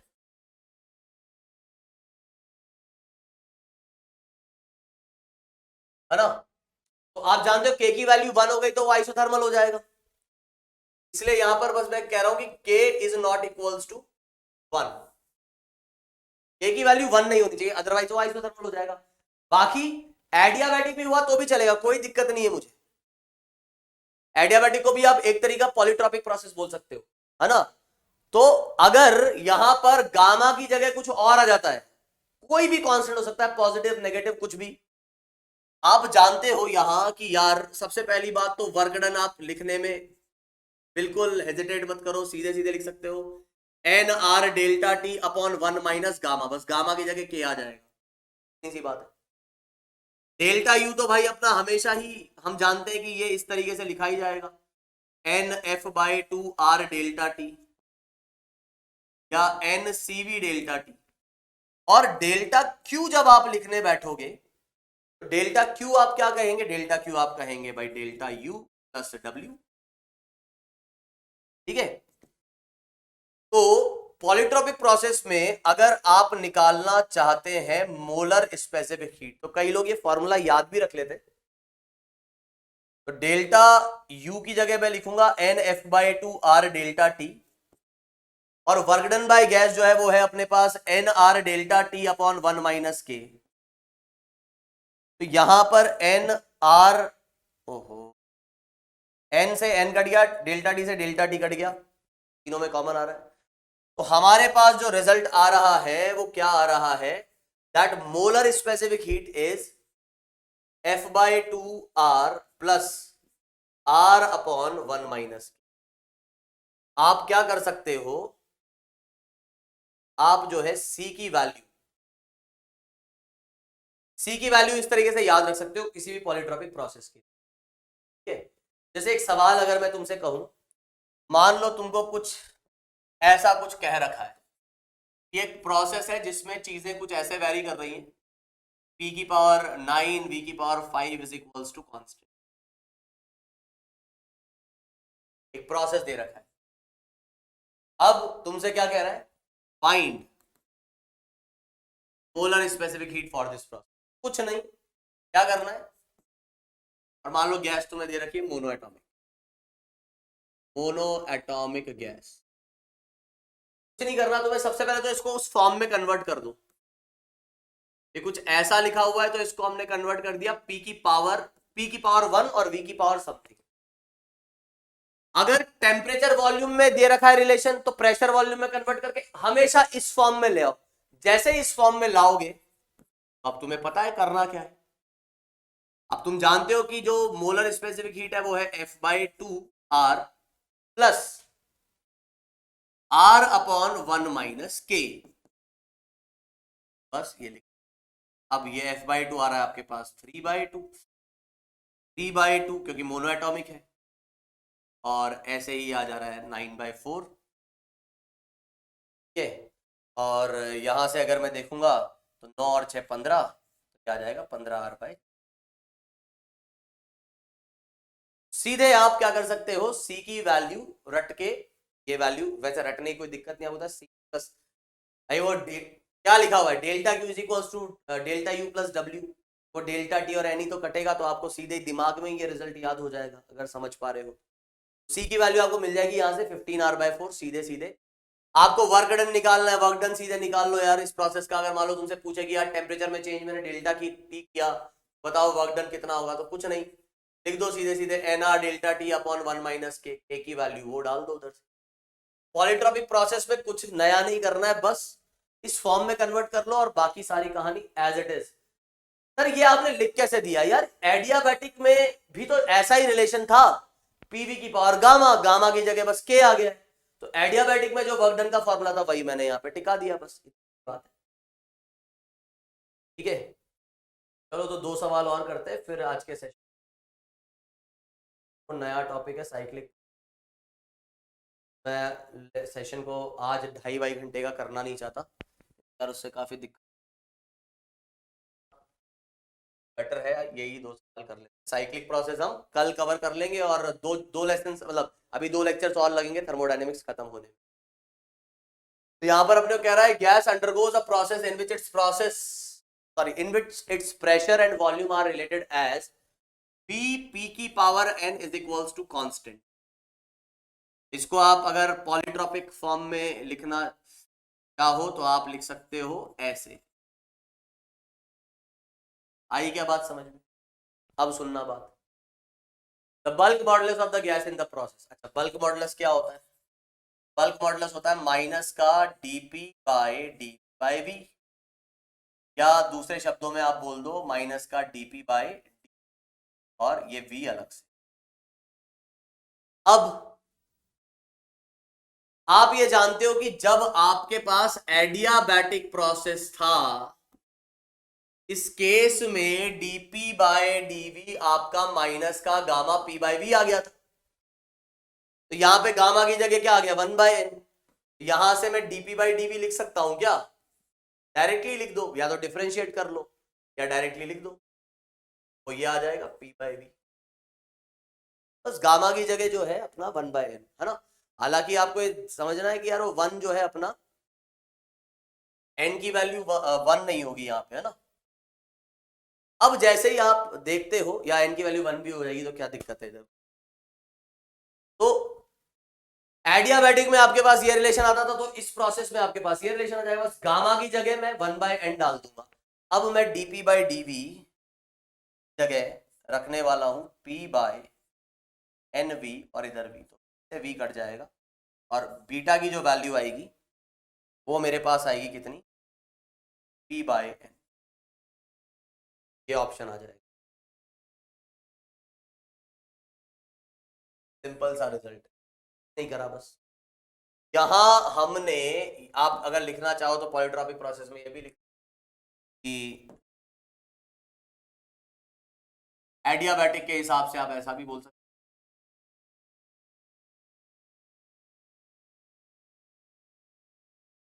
चलो जी, लास्ट सवाल पे आते हैं आज के सेशन के, और फिर आज के सेशन को करते हैं हम समाप्त। तो यहाँ पे क्या कह रहा है? The molar heat capacity C for an ideal gas going through a process is given by C is equals to A by T, फिर A इज अ कांस्टेंट, ठीक है, और गामा जो है वो आपको दे रखा है Cp बाई Cv। चलो इसको मैं बताता हूँ गामा की वैल्यू, ये भी काफी important relation. Gamma Cp by Cv कैसे आया जरा देखो। Cp क्या होता था याद है क्या?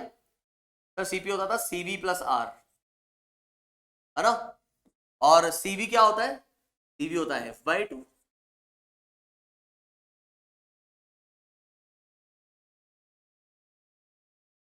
यही होता है। R कॉमन आगे कट जाएगा और ये बचेगा, फिर सेपरेट कर लिया तो F by 2 by F by 2 1 और 1 अपॉन F बाई 2।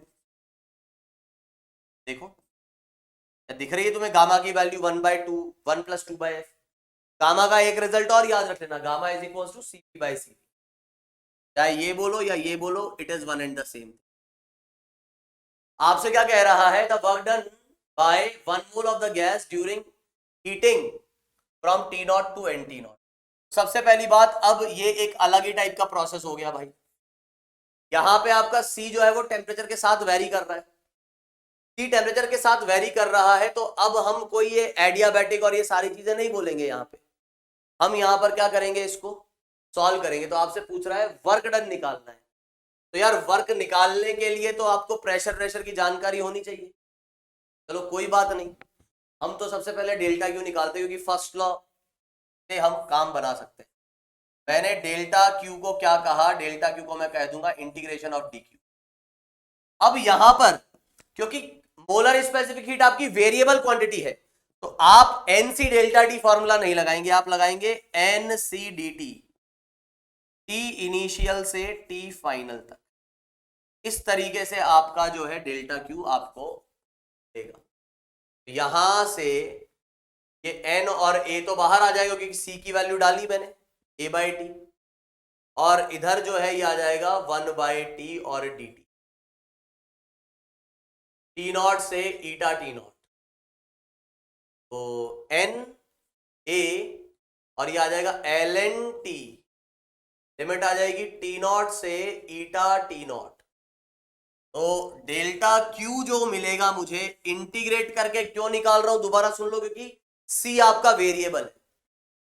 ये आ जाएगा एन ए एल एन ईटा, यहां पर ये मिलेगा आपको क्या, डेल्टा क्यू। डेल्टा क्यू मिल गया तो अब डेल्टा यू निकाल लो। डेल्टा यू आ जाएगा आपके पास N F by two R delta T.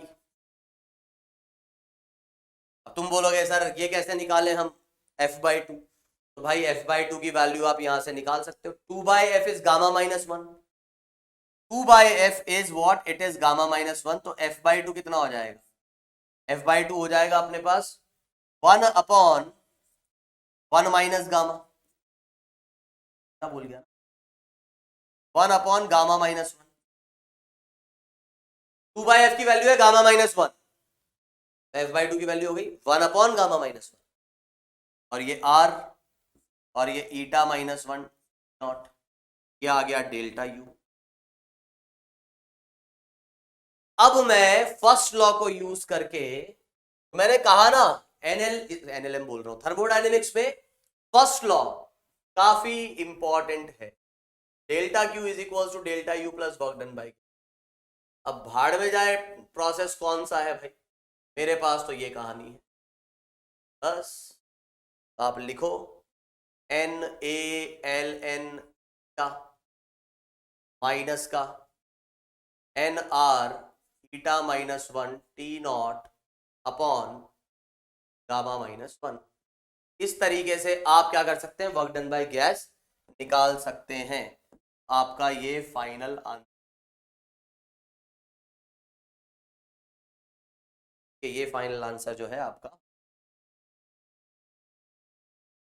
ये जो है आपका क्या खत्म हुआ, टाइप्स ऑफ प्रोसेसेस। अब एक साइक्लिक प्रोसेस बचा है जिसको हम पढ़ेंगे कल, आज तो नहीं पढ़ेंगे यार, मैं वही उसको आगे नहीं खींचना चाहता हूँ, 1.5 घंटे का इसको नहीं बना, मतलब 1.5 घंटा नहीं 2.5 घंटा है ना, ऑलरेडी 1.5 घंटा होने को आया, तो आज का सेशन छोटा ही रखते हैं, संडे को भी लेक्चर आने ही वाला है, आज यहीं पे समाप्त करते हैं।